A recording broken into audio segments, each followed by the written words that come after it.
Well, I inexplicably haven't given up hope. The Arizona Diamondbacks win this game against the Pittsburgh Pirates by a score of 1-0 in 11 innings, and it truly was the battle of two terrible offenses. We have more on this game and Mike Hazen's comments about who he would trade, which some people feel like it's everyone. Don't you go anywhere. We're starting in 30 seconds.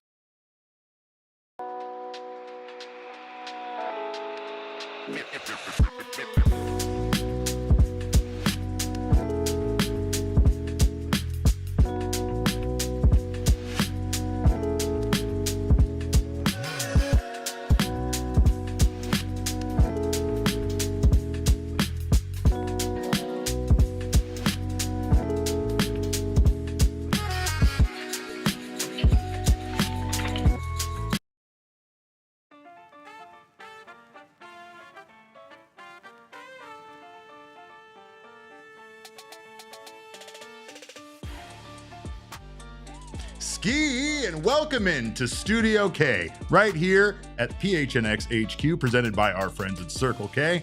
This is the PHNX Diamondback Show. My name is Derek Montilla, occasionally known as your mayor of this joint. Glad to have you guys here and glad for this game to finally be over. I thought the year was in fact going to be 2027 and the Diamondbacks and Pirates were still going to be engaged in a scoreless extra innings game. But alas, Corbin Carroll is fast. He scores the winning run for the Diamondbacks in the 11th, and they managed to take this game, which really was a battle of two terrible offenses. Welcome in, guys. Thanks for being here. Glad to have you here. This show, as always, is brought to you by our friends at Bet365 and Game Time. Go use that code of PHNX365 when you sign up over at Bet365. You'll get yourself $150 in bonus bets. Over at Game Time, use our code of PHNX, and you'll get yourself $20 off your first purchase. And of course, use it to baseball games like this one that hopefully you just never know when a baseball game is going to end. And this one very much seemed like it was going to be that case. It was going to be basically which team blinked first.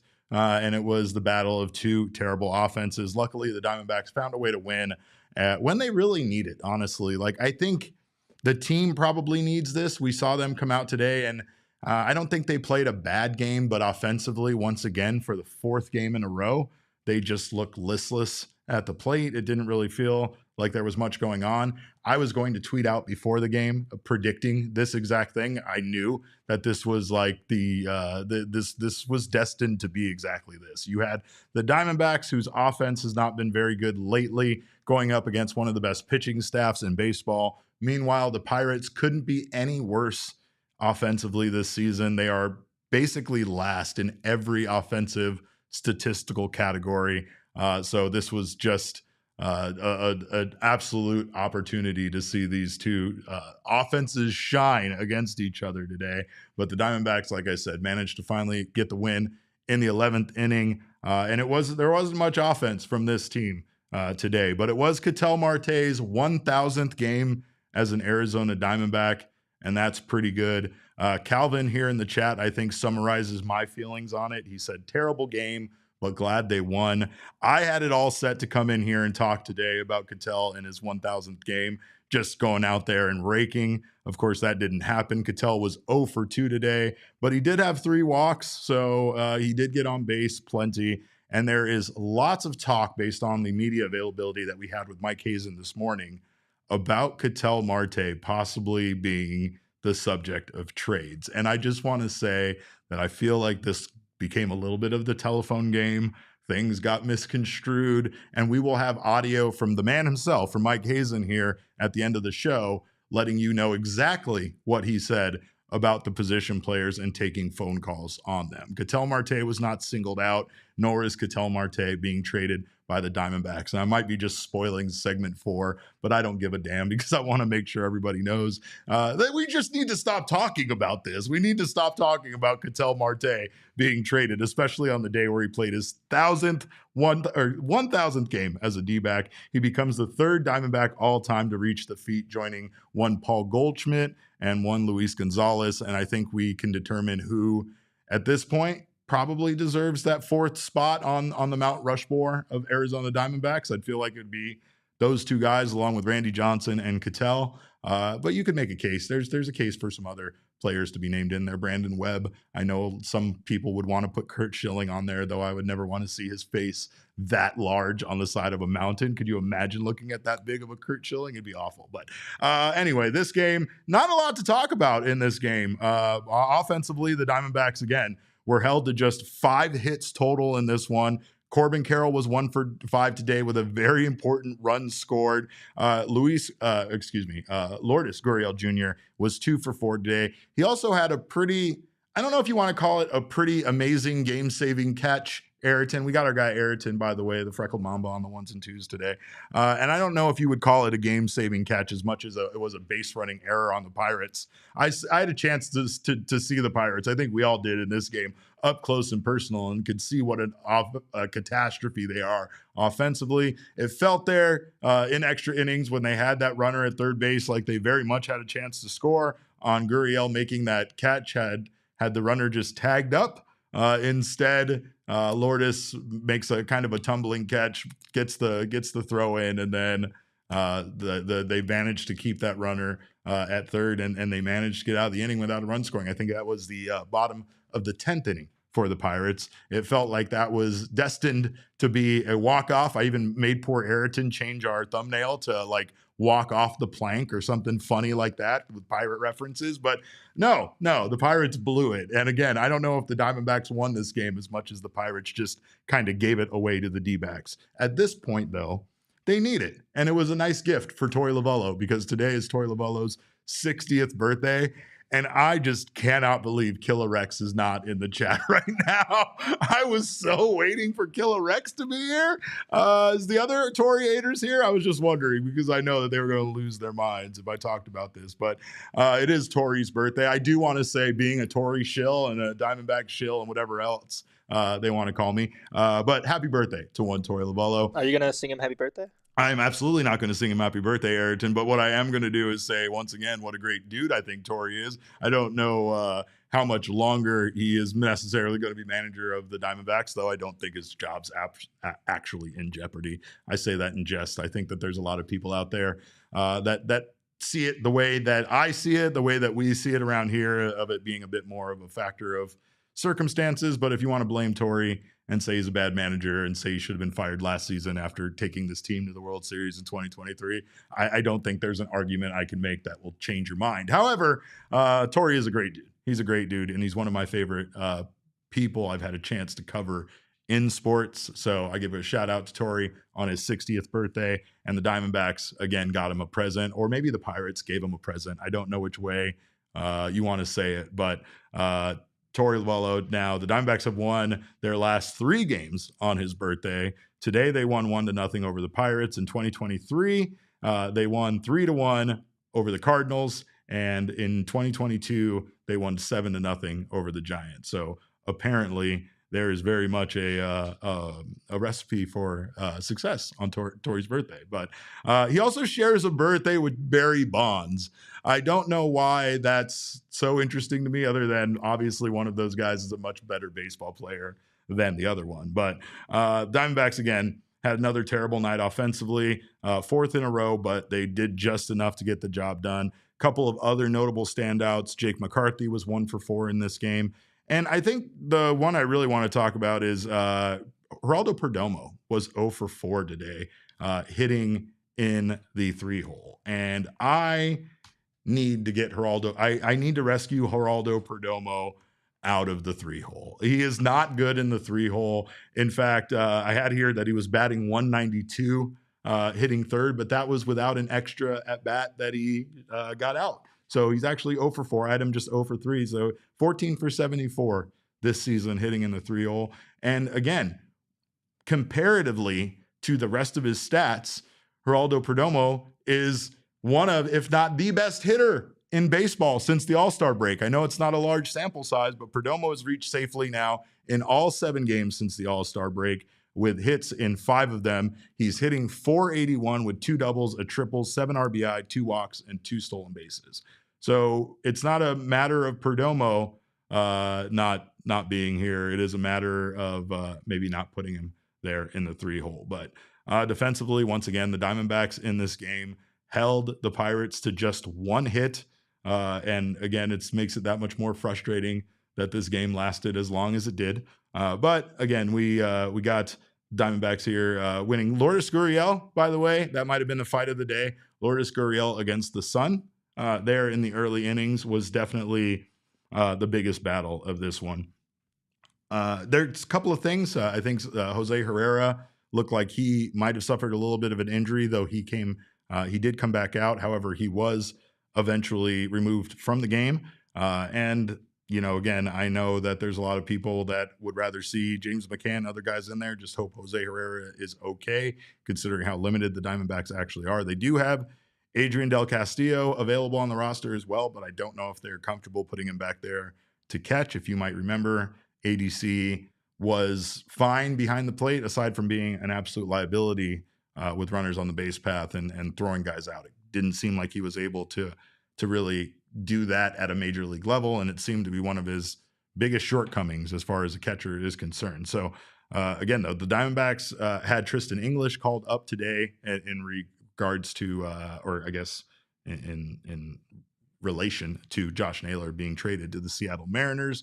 We did an emergency podcast on that, but obviously it's not something we had a chance to talk about here. It's pretty crazy that this happened. Josh Naylor hitting cleanup tonight for the Mariners. Meanwhile, the Diamondbacks were able to bring back Tristan English, who had not actually cleared the amount of time that a send down has to stay in the minors before being called up. But due to a clause based on this exact situation where based on roster needs, it can be called up as an emergency, and the Diamondbacks did that with Tristan English. He was 0 for 3 tonight with 2 strikeouts. Didn't have a great offensive night, but hopefully he can kind of, blossom into that role a little bit.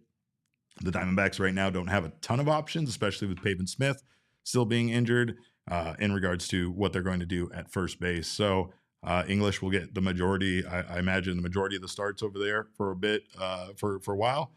Talked about it on the emergency podcast yesterday, but Stephen Carey was very high when we spoke, I believe it was last Friday, about Tristan English. At the time, he was a bit disappointed that he had gotten sent down. So here he is getting another opportunity with the Josh Naylor trade. And, the Naylor trade, again, is something that in reacting to it, I still don't think that it was a terrible trade. I don't think the Diamondbacks got fleeced. I think you could look at what they gave up to the Guardians potentially to get Naylor and then compare that to what now they're getting in trade for Naylor and maybe think that they didn't get all the value that they should have maybe gotten. However, I do think that those pieces that the Diamondbacks received in return do absolutely fill the need that they were looking to fill. And I will have more here from Mike Hazen here on that as well later in the show. But right now, I did want to talk, obviously, about the biggest battle of this game. It wasn't the extra innings battle. It wasn't Lourdes Gurriel Jr. versus the Sun. It was the battle of the uniforms in this game. And quite frankly, even though the Diamondbacks won the game, they got bodied in the uniform battle tonight. I have never seen such an atrocious combination as what the Diamondbacks were wearing tonight. You guys know I'm a big fashion guy. You know all the stupid pattern shirts that I wear all the time. And this really bothered me. The Diamondbacks went out there tonight on a Hall of Fame weekend, right, wearing their Cooperstown caps, which happened to be the old school purple A.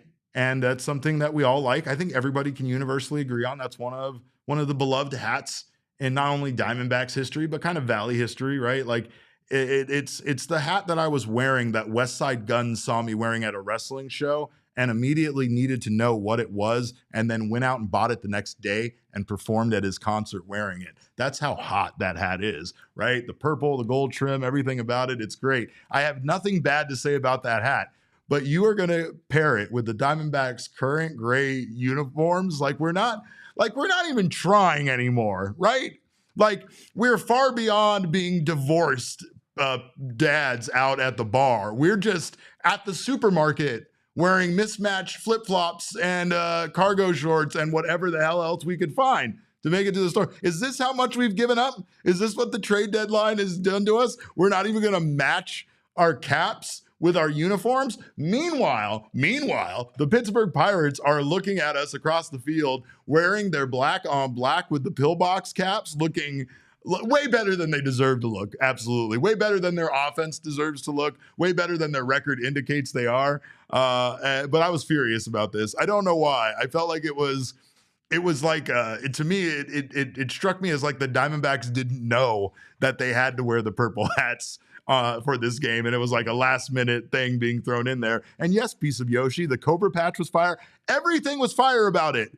And I don't want to say that about the Pirates because, again, they don't deserve it. They didn't deserve to look as hot as they did tonight. But, oh, man, I mean, it's Cooperstown weekend. Could we not break out an old Diamondbacks uniform, right? Even the gray road pinstripe vests with the shirt underneath with Arizona across the front, we would have lost our minds for that. We would have lost our minds. And then you could put it back in the team shop and just print money. Do you not like printing money for merchandise? I don't get it. But what I do get is that Ryne Nelson is a very good pitcher. And in fact, he might be the Diamondbacks' best pitcher once again this season, as he was last summer. We're going to talk about how good Nelly was in this game on the other side of this break. Don't you go anywhere. You're watching the PHNX Diamondback Show. Well, again, tonight is one of those weird nights. It was a weird game, didn't know which way to go, and that's why Pure Edibles offers you a wide variety of strains and doses. That way you can have them on hand and be ready, whether you're hyped and you're excited and you might need to get a little sleep edition gummy going on just so that you can have a good night's rest. Or if the Diamondbacks blow this game against the Pirates and you truly feel their season is over, you might need yourself something to elevate your mood. And no matter what you're looking for, Pure Edibles has you covered. Their effects are clearly listed on each tin, so you know exactly what effects to expect. And they are a full-fledged candy company offering you gummies. Their kicks, as you can see on screen, which are their version of Starburst. Chews, which are soft candies like caramels, hard candies, and more. So check out the full variety that Pure has to offer. They were created in Flagstaff, Arizona at Noble Herb Dispensary, the home of Pure Edibles, and now they are made right here in Phoenix, Arizona. Pure gummies are designed to be ripped in half or bitten in half, making them easily shareable and easy to dial in your exact dose. So go find yourself some Pure Edibles products from one of over 130 dispensaries across Arizona. And whatever the moment, it's never ordinary at Bet365, much like it's never ordinary at this office. And Kevin Thomas, if you guys don't remember, the one who beat me up on our last episode together, he was supposed to be producing me tonight. And I said, absolutely not, because I found out Kevin on the Bet365 app bet against the Arizona Diamondbacks in this game. And I am glad that he lost money. Usually I don't celebrate my friends losing money, but when you bet against the Diamondbacks, I'm absolutely going to root and cheer for you to lose every penny that you bet. But of course, that's the fun that can be had at Bet365. You can also get in on live in-game betting. They pioneered live in-game betting, and they offer the widest range of games and markets available across 78 sports for live in-game betting. Right now, with the early payout offer on MLB games, you're a winner if your team goes ahead by 5 runs. In this case, no worries about that in this game. But if your team goes ahead by 5 runs, you are a winner with an instant payout or straight bets. Parlay selections, which will be marked as winners as well. You can download the app and use that code of PHNX365 when you sign up. New customers will receive $150 in bonus bets when you bet $5. Win or lose, all you got to do is use the code PHNX365, deposit $10, place a bet for $5 or more to receive $150 in bonus bets if your bet wins or loses. Bonus bets can be used on the spread, totals, player props, futures, and more. Whatever the moment, it's never ordinary at Bet365. Must be 21 or over and physically located in Arizona. If you or someone you know has a gambling problem and wants help, call 1-800-NEXT-STEP, text NEXT STEP to 53342, or visit problemgambling.az.gov. Well, when are we just going to start talking about Ryne Nelson being the best pitcher in the Diamondbacks starting rotation? When does Nelly truly get his flowers? This is a man that was booted from the starting rotation simply based on the fact that they hired yet another high-priced pitching arm. And yet, meanwhile, Nelly has another quality start for the Arizona Diamondbacks with 1 hit allowed in this game. Now, yes, I know, I watched it with my eyes that the Pirates are terrible in every statistical offensive category, but this is still an achievement nonetheless. The only hit allowed, once again, was to Tommy Pham. And Ryne Nelson, again, he's not going to surprise you with what he does. And I think, in my opinion, that is the most surprising thing that Nelly does. Nelson does not go out there and really try to be anything other than he is, which is he is a fastball pitcher. His breaking stuff has gotten better, but he doesn't even need to use it. He just needs to use it enough to catch batters off guard. But tonight, his fastball maxed out at 97.5 miles per hour. It averaged 95.1. This year, it's averaged 95.5, and he used it 61% of the outing, and he allowed one hit. I can't even imagine how good Nelson would be if one of his other, and this is no disrespect. He used his slider 17% of the time. He used his cutter 11%, threw the curveball 8 times for 9% of the outing, and threw the changeup 1 single time. But like if he had another pitch, if he had a secondary pitch that truly was as good as his fastball, Ryne Nelson might potentially be one of the best pitchers in all of Major League Baseball. And quite frankly, he is the best pitcher on the Diamondbacks. He got 5 whiffs on his fastball tonight, 2 whiffs on the slider. He didn't get a lot of strikeouts. He didn't let it get a lot of swing and miss. He did get 27 swings on his 4-seam fastball, so he got a lot of swings, and he threw this fastball a lot. And as you can see, he kept it high in the zone. That was the key. You maybe see 3, 4, maybe fastballs there that are below the belt, maybe 5. Outside of that, every single one of those fastballs are high. They're up in the zone. They're out of the zone. But that's the key to Nelly's success is he just keeps his fastball up. And tonight he minimalized the damage. He really did. And again, this is a bad Pirates team, so I'm not going to go out there and beat the drum too much for Ryne Nelson this season. But overall, when asked to pitch out of the bullpen, Ryne Nelson came out and he pitched out of the bullpen and was excellent. When Ryne Nelson was asked to go back into the starting rotation, Ryne Nelson does nothing but give quality starts. And I mean, honestly, there was a stretch there where he was so close. 5 2/3 against Toronto, 1 earned run. 5 innings allowed, 1 earned run. Giants, 6 2/3, 2 earned runs. Royals, 7 innings pitched, 1 earned run. St. Louis, last outing out, 6 innings, 1 earned run. Tonight, another 6-inning outing, 0 runs allowed, 1 hit. Ryne Nelson in his last 2 outings has 12 innings pitched, 5 hits allowed, 1 earned run, 3 walks, and 8 strikeouts for his 0.75 ERA. In the month of July, he has 23 innings pitched, 6 earned runs allowed, 4 of those in 1 game for a 2.35 ERA in 4 starts. Ryne Nelson is the ace of this staff, and I'm okay with saying that. And I think that that's the one thing that should be very exciting about the future of this team.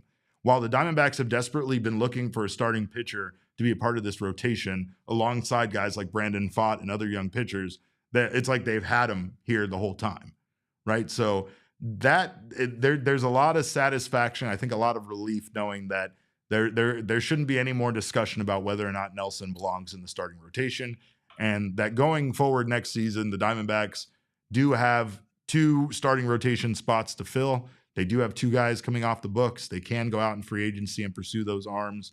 I don't know what they would do in regards to calling guys up, but they also have a lot of assets here to potentially trade, and we'll see if the Diamondbacks, get anything back. I mean, again, Mike Hazen has more comments on the difficulty, really, of trying to trade for major league ready talent, especially when you're giving up guys that are on expired contracts. The Diamondbacks aren't really trying to get guys on expired contracts back. They're not looking for rentals for 2025, and that makes this process of trying to trade for major league ready talent all the more difficult when it comes to the Diamondbacks. They really do have to try to take advantage of a desperate team that wants to add. And again, when you talk about the haul that the Diamondbacks are looking for, Mark Feinsand sent that tweet out the other day that the Diamondbacks are not going to let someone like Eugenio Suarez go for nothing.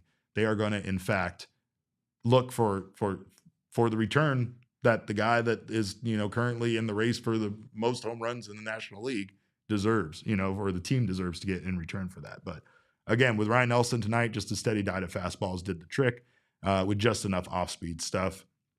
He goes 6 innings, gives up the 1 hit, 0 earned runs, 2 walks tonight, 4K.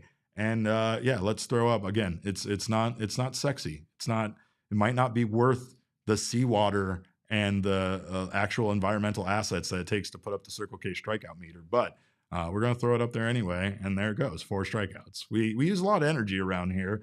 So most of it's for the lights, but the majority of it, over 50% of our energy costs, don't come from the air conditioning. They come from the strikeout meter. But bullpen tonight, pretty damn good for the Diamondbacks. And again, I have to preface every single thing with this is the Pirates, right? But guys like Jake Woodford and Anthony Descalfini, they might not be perfect. They might not be who you want to see in there all the time. Woodford might have, blown that game the other day, but man, Disco Inferno tonight. Disco was really good for this team.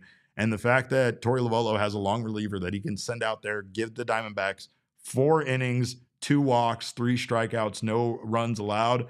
It's pretty damn good. That's nearly a start. And especially in a game like this where it goes into extra innings, it was crucial, right? The Diamondbacks are going on a 9-game road trip.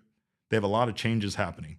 They don't know they have no idea. Like Torey Lovullo, the bullpen, the pitching coach, Brian Kaplan, nobody knows what moves are going to be made by Mike Hazen. So they have no idea if they're going to get some additional help there for the bullpen. They don't know if they're going to be swapping guys out.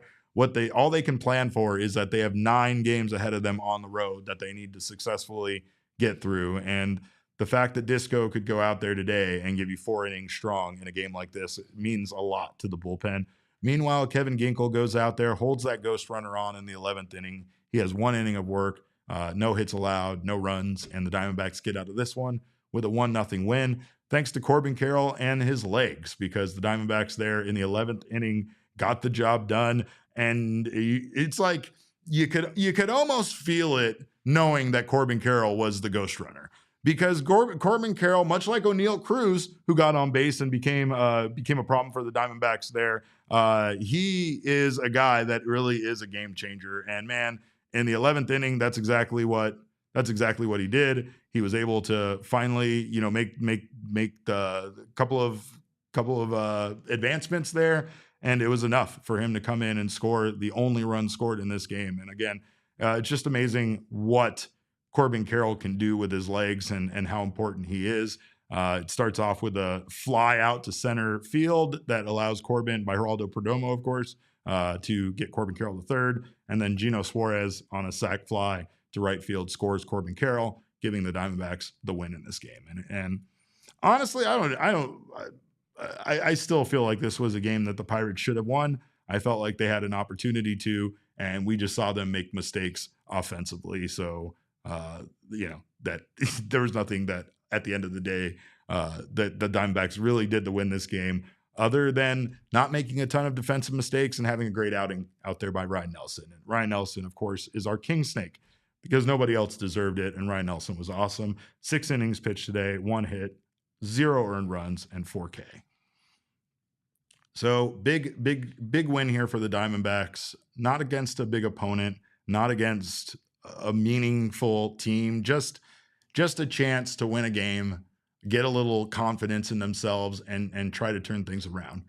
We all hate the idea of what's going to happen here at the trade deadline, and we don't know the extent of it. Now there are rumors coming out that the Diamondbacks could potentially move as many as 5 to 6 players. That would either be every single player on an expiring contract, including Jalen Beeks and Shelby Miller, or you start moving into either prospects or even players that are under team control beyond the end of this season. Now, I don't know if they really have the assets or the depth to really do that, nor do I really believe that the Diamondbacks at the end of the day are going to trade 5 to 6 players from their major league roster away. I don't think that that's going to be the case. But what the Diamondbacks really have is still a chance to make anything happen. And I know this is going to get very hopeful and weird, and a lot of you are going to hate it. But we just talk about this trade deadline as if it's the end of the season, as if the Diamondbacks don't win this many games by the trade deadline, it means it's the end of their season. And as you'll hear here in a moment, Mike Hazen was very indecisive still as to what they're going to do about this team. And I think a lot of us can understand why. I think you can understand why that they still have hope. Why, when this team has the second highest OPS in all of baseball, you think that they could still get it done if they could get some solid pitching, some consistent pitching, not even like go out and get consistent pitching. Get it from guys who are here on this team that you know can give you consistent pitching. If you can get that out of those guys, then things could turn around for this team. I can't believe where we currently sit, and we're going to talk about that on the other side of this break. But the Diamondbacks, by no stretch of the imagination, are out of it. And honestly, one single week could completely change the season for this team. It would require a lot of other things to happen, including a lot of other teams to have a bad week. But literally one bad week for 3 or 4 other teams and one really good week for the Diamondbacks could change their entire season. So I understand why it's confusing. And I understand why, Mike Hazen still is indecisive about what he's going to do. But games like this, even though it's a 1-0 game against a team you should absolutely beat, and it happened to it had to take 11 innings in order to get it done, I'm still of the belief that this win is important. And again, that every win from this point through July 31st is important for the Diamondbacks and for Mike Hazen. They were basically the team that kind of kicked off the trade deadline shenanigans. Now, today we have word that the Yankees have traded the Colorado Rockies for Ryan McMahon, third baseman Ryan McMahon, which means most likely the Yankees now are completely out on the Gino Suarez sweepstakes. Now, that's one team down, 11 more to go. And with the Diamondbacks already parting ways with Josh Naylor, perhaps that makes Gino Suarez that much more likely to stay here in a Diamondbacks uniform. And I think that's something that we can all agree on. We want. You all want to see the beard turn teal, don't you? Well, it's only happening if Gino stays here. I'm going to tell you that right now. So call your local baseball GM and make sure you make that happen. But we are going to talk about the numbers from this game, and we are going to take a look at where the Diamondbacks sit in the standings on the other side of this break. Don't you go anywhere. You're watching the PHNX Diamondbacks show. Well, I'm kind of sick of seeing Espo's all-pro shade concept shades, but it's pure jealousy. I won't lie. It has nothing to do with me not liking Espo or me wanting to be in more ads, because as you've seen, I'm on gas station pumps around the valley. This is about the fact that his extended outdoor living space, or at least his roll-down patio shades that he has in his house that help keep his home 20 degrees cooler and block out 95% of those harmful UV rays, look so cool in the videos that he posts, and makes me want to go out there and get them. So make sure you check out Espo's video, and then give our friends at All Pro Shade Concepts a call. They can give you a free estimate, and then they can let you know all that they can do. They don't do just the roll-down patio shades. They do motorized awnings that can extend your outdoor living space. They have hundreds of designs and colors to choose from. They can match your HOA to ensure it's compliant, and they can add all sorts of extras, including remote controls, LED lights to extend your space at night, and so much more. They can also replace and fix most old or outdated patio shades and motorized awnings, and they've been in business right here in the Valley for 20 years. So give them a call at 623-204-1476 or visit allproshadeconcepts.com right now to schedule your free estimate. And of course, if you're looking for a place to just get away from the heat for a weekend, Gila River Resorts and Casinos is your spot. Even if it's not for a weekend, just for a night, check out all that Gila River Resorts has to offer. We are going to be having our PHNX Cardinals residency during camp out there. We're going to be having so many events and so much fun, but you can go out there, whether we're out there or not, and have yourself a great time. They have over 4,500 slots and live table games where you can catch all the action at any of their sports books. Their BetMGM Sportsbook at Gila River Resorts and Casinos is amazing. It has massive screens, delicious food and drinks, and all of the sports action you're looking for. It's the ultimate place to watch and win. Place your bets and experience the excitement, and most importantly, you do you at Gila River Resorts and Casinos. Visit playatgila.com for more details. All right. Well, the Diamondbacks again win a game that we had no idea what this game was even going to be. Poor Aryton had to deal with me being me during a game like this, which was mostly me just pacing and angrily demanding that something happen so I can understand what even is this game, what direction is it going, and I hate it. I hate games like this, but I do love that the Diamondbacks won, and I do love that we always got our friends at Desert Financial Credit Union to get our back with our numbers. Let's take a look at the numbers from this game. The Diamondbacks outscore the Pirates by a ton. Just kidding. It's 1-0 game. Diamondbacks out hit the Pirates 5 hits to 1 hit. This stat, absurd. 0 for 9. Both teams, 0 for 9. I don't even understand it. How does a Pirates team that has 1 hit go 0 for 9? That's a lot of walks, but still, nonetheless, 0 for 9 on both sides. Diamondbacks had no extra base hits. The Pirates had 1, the Tommy Pham triple. And man, I did not have a chance to really discuss how much I miss Tommy Pham, but I really miss Tommy Pham. He looks great out there still playing baseball. And then even the expected batting average was against both of these teams. 176 for the Diamondbacks, 155 for the Pirates. Yeah, whatever. a baseball game was played, I guess, in Pittsburgh. That's what they say. But again, a very important win for the Diamondbacks. And the reason why is because a lot of other teams have lost. And one of those teams that has lost, that also has Tommy Pham in common with us, Candace, is the only San Diego Padres. They have now lost 4 games in a row and are reeling. And that is good for the Diamondbacks because the Padres still hold one of those wild card spots. And somehow, some way, even with getting swept by team they just got swept by there in the Astros, Diamondbacks figured out a way to still in the wild card hunt. Even with trading away Josh Naylor, they're still in the wild card hunt. And I imagine that this team is going to confound us more as the season goes on, and I would totally be okay with that. I just need them to hang in there and play some good baseball. Let's take a look at the drunken orgy of violence that we call the NL West. Dodgers finally won their 60th game. They sit at 60-43 atop the division. The Padres, again, who have lost 4 in a row, are sitting at 55-49. They are 5.5 back in the division. And the Dodgers are fairly lucky that the Padres slid when they did, because man, they would be hot on their heels in the division had they not lost 4 in a row. The Giants now sit at 54-49, just 1 win back from the Padres. They are 6 games back in the division and just a half a game back from the Padres there in the wild card hunt. Meanwhile, the Diamondbacks still hover around 500 here, 2 games under at 51-53. They are 9.5 games back in the division. That doesn't matter, but my God, I don't even understand how they are 4 games back in the wild card.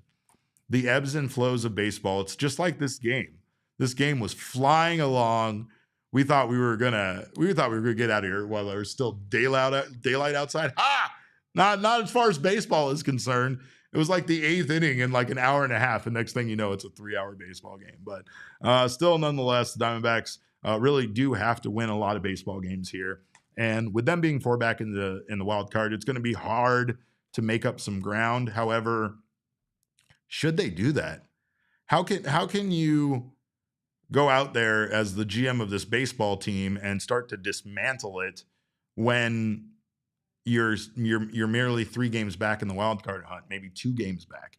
If you're that close, I don't know how Mike Hazen could possibly do that. I really don't. And I'm not saying this in a judgmental way, because I still think that it is perhaps detrimental to the future of this franchise to not make some trade moves right now with the assets that you have, the value that those assets are, and the fact that they're all on expiring contracts, with the likelihood that the Diamondbacks don't make the playoffs and don't end up re-signing these guys in the offseason.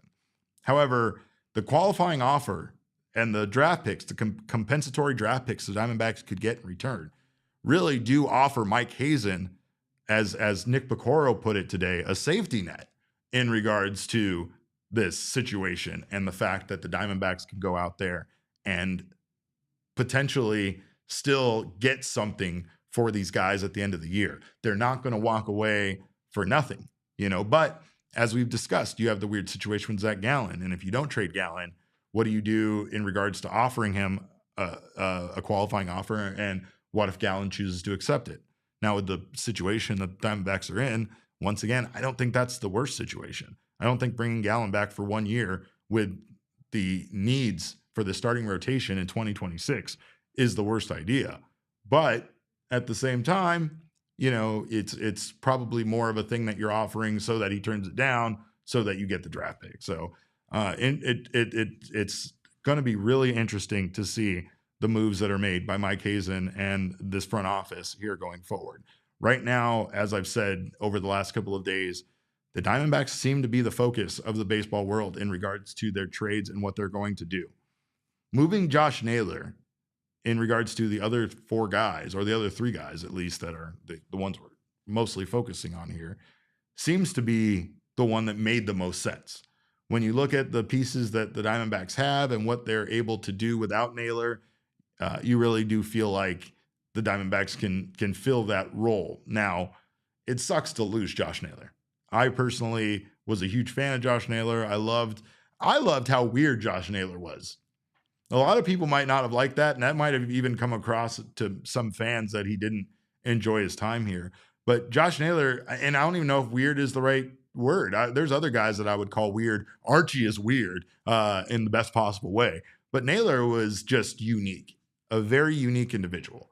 And I really, really enjoyed for the brief amount of time that we had him here, covering him in the clubhouse, mostly because of the time Naylor would take to tell you not only about his own personal life and his upbringing, but also about baseball. And he had a great way of explaining things. And also, I feel like the patience to explain some of this stuff to those of us tubby guys asking him questions that haven't lifted a bat in a very long time and don't really understand things about the game and how they work.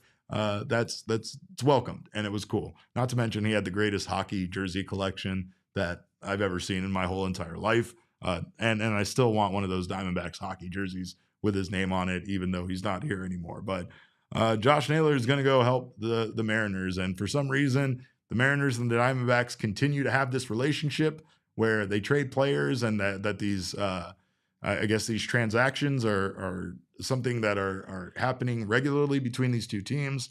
And they might continue to happen because a lot of the rumors do still have Gino Suarez being connected to the Seattle Mariners and going back to them through this trade with the Diamondbacks. But we have no idea if that's going to happen. And we have a lot more here from Mike Hazen on what exactly this situation or how it is to run through this. But before we did that, I just wanted to let you guys know tomorrow is our pickleball tournament out there at Chicken and Pickle. If you haven't had a chance to sign up, or if you're still interested, I know last minute, right? Like sometimes this stuff happens last minute. I've talked about the last minute nature of buying tickets. I've talked about me in general being kind of a last minute kind of person. I get FOMO and I really want to go to this stuff. But if you, for some reason, have not had a chance to come out and check out or did not know we're doing our pickleball tournament, I think there's still time to show up. And even if you haven't signed up yet, come on out. I'm sure we'll figure out a way to get you in there. But we are having our pickleball tournament tomorrow morning,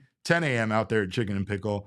An amazing facility, by the way. Like just a great place to go out and have a good time. And of course, the proceeds from this also go to an amazing cause. They go to Big Brothers, Big Sisters. So again, I know it's last minute. I know it's getting late. I know this is like asking if I can come over right now and hang out without like clearing this with you guys first. But if you have nothing going on tomorrow morning, I will be out there a little bit. Shh, don't tell my mom. Our party doesn't start until noon. I'm going to come stop by for a bit. And the PHNX crew will be out there. We're going to be having our big pickleball tournament. Most importantly, that pickleball tournament is going to be happening indoors where it's air conditioned at Chicken and Pickles. So do not miss out on that. But again, great time to be had. And weird time to be a Diamondbacks fan. Weird time to be wondering what's going to happen with this team. Now, today, it feels like things have escalated for this team.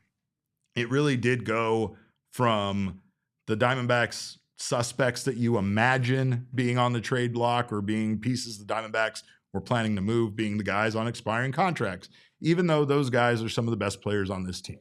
Zach Gallen, Merrill Kelly, Josh Naylor, Eugenio Suarez. But that seemed to have escalated, and there is talks, there's rumors, there's reports that the Diamondbacks are taking calls on as many as 5 or 6 guys. And then that today, based on Mike Hazen's media availability via Zoom from Pittsburgh, escalated to now somehow being about Ketel Marte and the Diamondbacks potentially trading Ketel Marte. And we'll get there. But first, we're going to start here with Mike Hazen's initial comments. This is what Mike had to say in regards to the 2 players they received back in return for Josh Naylor from the Seattle Mariners, and what exactly it is that they're looking for, what their needs are, and how difficult this process actually is to get back what they're trying to get back.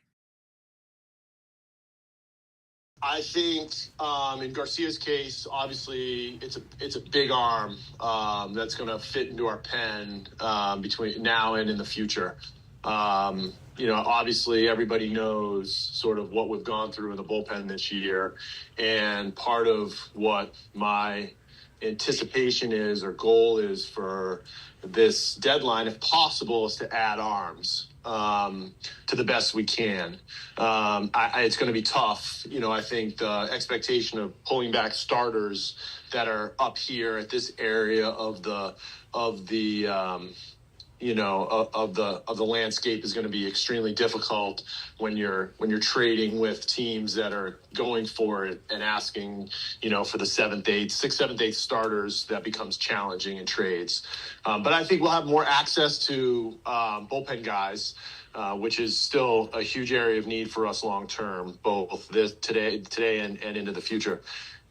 And then with Izzy, long-term starter potential. We see all the ingredients, the ability to mix pitches. He's young.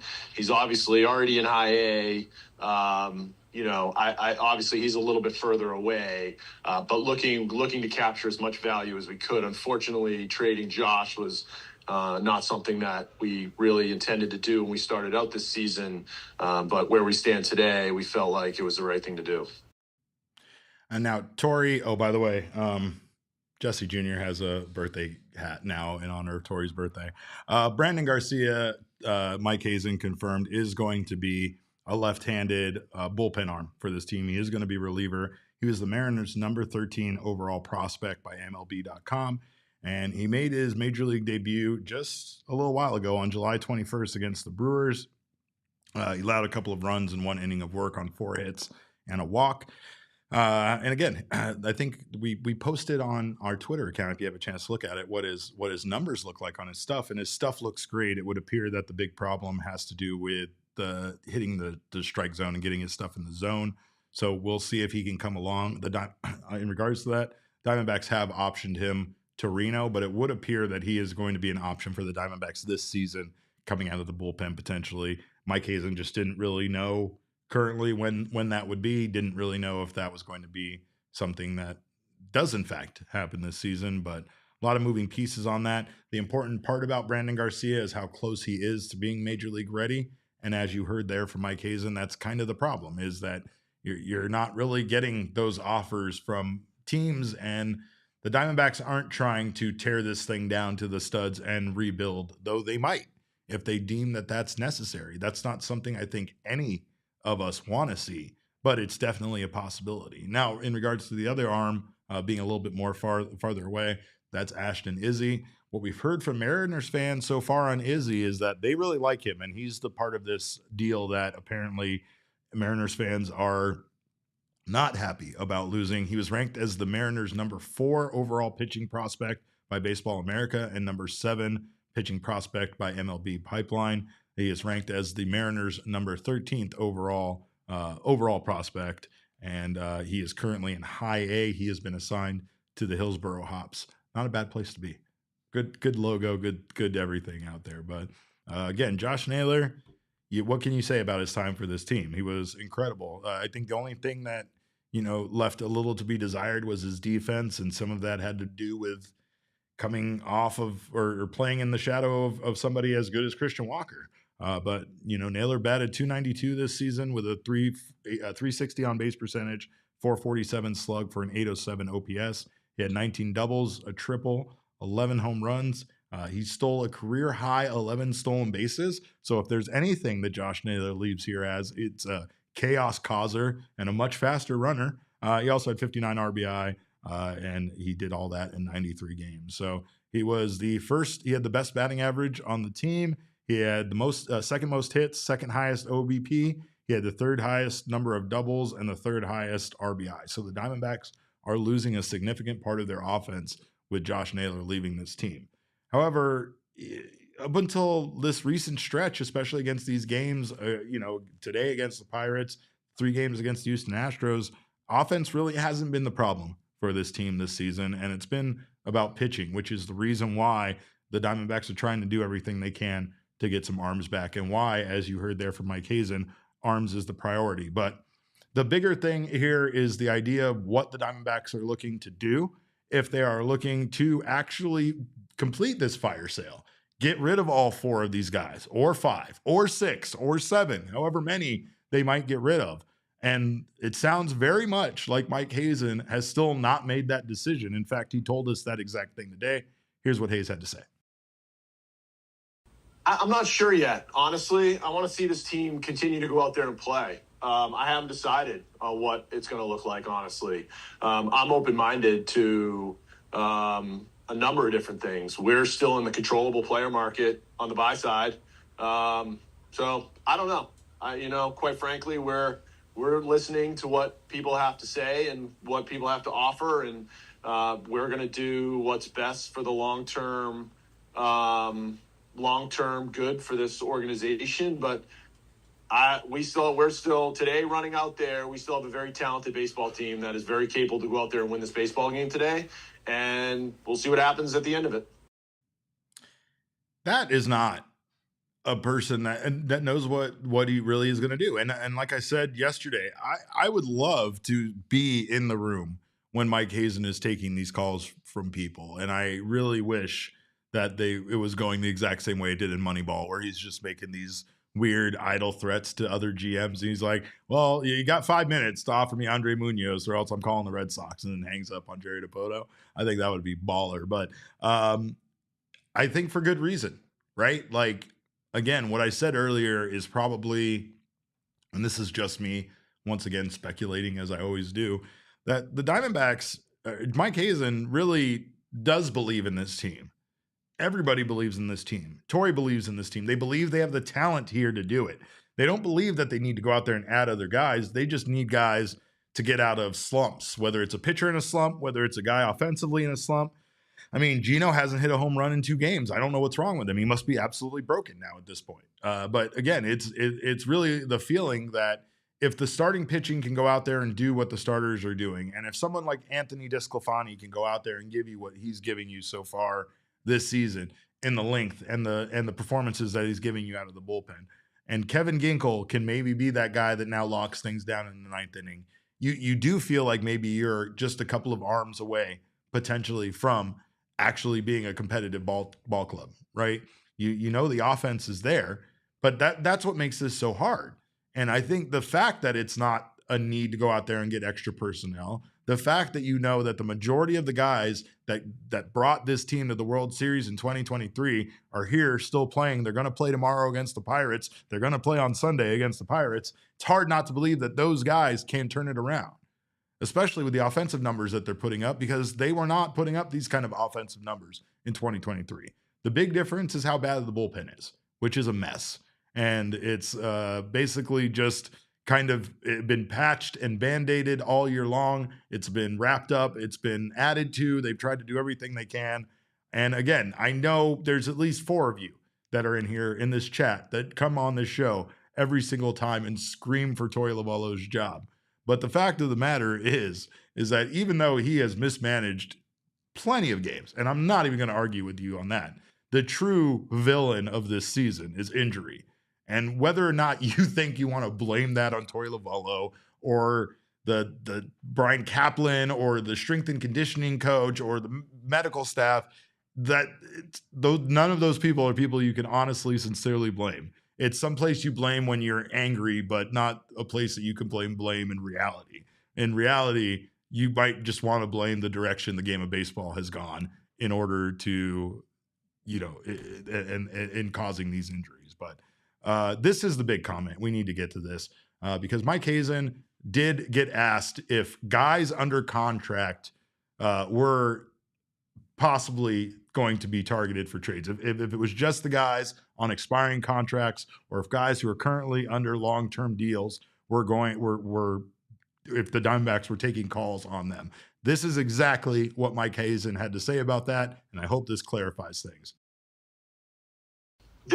So the contract guys are definitely taking up the majority, if not all, of our attention. I'm not going to shock you with this comment, but of the guys that Ketel, Corbin, Moreno, Perdomo, Fott, Nelson, like the younger group that's under long-term control, they're all calling me about them too. So it's just one of those things where you have to, in almost every conversation, would you guys talk about these guys at all? And, if I say, depends on what you're talking about, it would be a haul. That usually shuts the conversations down pretty quickly. So the majority of the conversations that are real conversations in my mind surround the guys that are coming up. Most times at the deadline, anytime you're talking about controllable guys, you can have some conversations around them sometimes, but invariably everybody just says, well, this is something that doesn't have to happen right now. We can kick it to the off season if it's something we want to talk about. But I'm not as inclined to do those things. I think, my focus is more on the guys that are expiring at the end of the year. So that's just sort of the nature of what happens right now. So there's the comment. I don't know how Ketel became the focus of the comment. I showed some tweets to Aryton, and he was kind of baffled as well, because obviously you saw there that Hazen not just mentioned Ketel, he mentioned everybody, Perdomo, Corbin. He talked about Brandon Pfaadt. He said Ryne Nelson. He said they're getting calls on all of these guys because that's what a good GM does for another team. Like, investigates, probes, asks questions, sees who's available, sees what kind of thought process Mike Hazen has, sees what direction the franchise is going. Hey, are you guys going to do like a Tampa Bay Rays thing over there? You guys going to just fire sale everybody? Cause we're totally interested, right? It's like when your friend has stuff that he's giving away, but he hasn't really offered anything to you specifically. You kind of just need to check in, like, so you're off video games now, huh? What are you going to do with that PS5? Like, he hasn't said anything. He's probably going to be like, oh, I'm going to take it to the children's hospital. No, well, I mean, I can't ask you to give me your PS5 over the children's hospital, but I wouldn't be doing my due diligence as a friend if I didn't check in. And neither would GMs in baseball. They wouldn't be doing their due diligence if they didn't check in while calling about Gino, while calling about Merrill Kelly, to also see like, hey, would you be willing to hear something for Corbin Carroll? And be like, yeah, I'll take your entire pitching staff, everybody, and your bullpen. I'll take all of those guys and I'll trade you Corbin Carroll. And that's when they have a good laugh, and then they hang up phones, and then they never talk again, right? So no, there's no trades for Ketel Marte. No, there's no trades for Corbin. None of that is happening. So regardless of the way that people on social media might have made you feel as a fan, that was just Mike being honest that, yes, in fact, when GMs do call him, they do call him about other players, not just the 4 guys, not just the 6 guys that are on expiring contracts. It goes far beyond them. And I think that happens in every sport, and it's probably happening with all the other teams that are fielding those phone calls as well. So it's just a negotiation tactic. And again, if they are willing to hear you out, that's when like a huge deal gets made, and maybe that happens. But in the case of the Diamondbacks, the biggest point is that Mike said that this was not to shed contract, not to shed income. It's not trying to get money off the books. This is not due to finances. So right now, the Diamondbacks are in a good position, at least as that is concerned. They are in a position of power in regards to trading these guys. And don't be surprised if you see more names moved, but it would be great if the name not moved started with an E and had an S in there and went something like we know it's Gino. But appreciate you guys again so much for being here after this atrociously bad baseball game. At least the Diamondbacks walk away with a win in extra innings and send us home kind of happy. But again, based on the trade deadline, I'm not allowed to go to the movies anymore. Leah won't let me go to the movies. I can't watch Superman. I can't watch Fantastic Four. I'm very upset about all of that. So I'm going to pout quite a bit this weekend while waiting for something to happen. But Mike, it would be great if you just gave us the weekend off. Please, it's my mom's birthday tomorrow. Can I have the day off? Probably not. I'll probably see you guys on the emergency pod from a pool party at my brother's house tomorrow. But until then, make sure to follow us on Twitter. I'm at cap_caveman with a K. Aryton has the coolest Twitter handle here. It's Freckled Mamba. Our show is at cap_caveman. Or no, that's my Twitter handle. Our show is at PHNX_Dbacks. But as always, all roads lead to at PHNX_sports on Twitter, Instagram, and Facebook. We thank you guys so much for your time.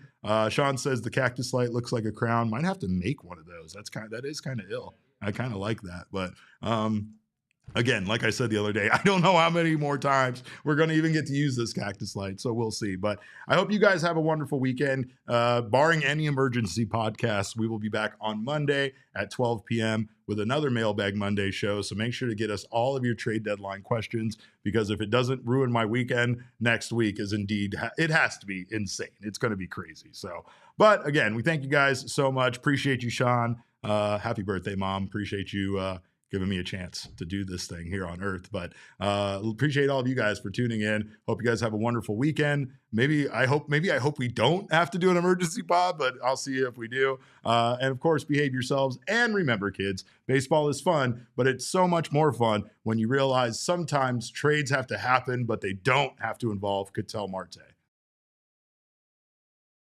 We all silly like the mayor.